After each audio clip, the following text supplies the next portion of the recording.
So the French president says France will stay in the deal. Were you surprised to hear that today? No, I wasn't. We've seen him talk about that, and he's been on a pretty strong campaign. Look, I disagree. This is a crappy deal from the very beginning, and President Obama and all of his allies in Congress who voted for it really set us up for this situation where, if you even listen to the French president, he's talking about how it's missing these other pillars, their ballistic missile activity, their malevolent activity in the region, and the fact that there's a sunset clause. And so it sounds like it's got 25% of what he was looking for. That's a failing grade in any area that I've ever seen before. So look, President Trump has got some difficult decisions in front of him. I don't want to get out in front of his role as the commander-in-chief, and he's working through with our allies here, but this was a crappy deal to start with, and Obama and his allies in Congress set us up for this. But the Iranians have said that if President Trump were to walk away from the deal, that they would feel freed to walk away from the deal as well. Is that a good idea?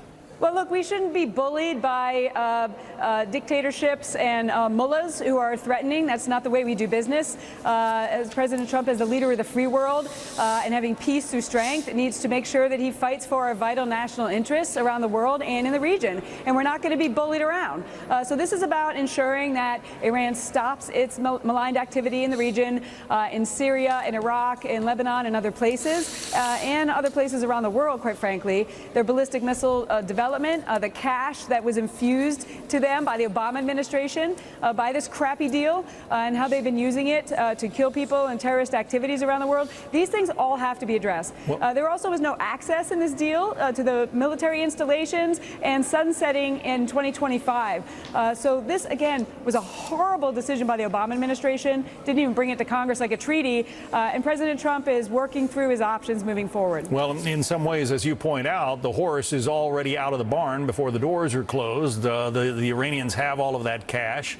Right. The money that was, freed up in their frozen assets is now in their hands. So at this point, are the president's hands somewhat tied? I don't think they are.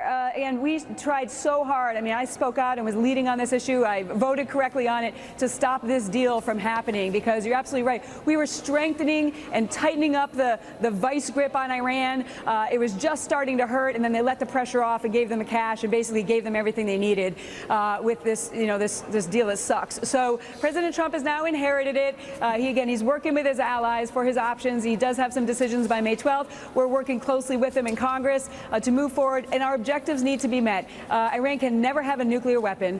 They need to stop funding terrorism in the region and around the world as the largest state sponsor of terror. They need to stop threatening our strong ally Israel, and they need to stop their ballistic missiles. So we need to use all elements of national power at our hands right now with our allies in order to make sure that happens. In the meantime, oil is up around $75 a barrel over concerns about the Iran deal. What do you say to constituents who are going to be paying higher gas prices?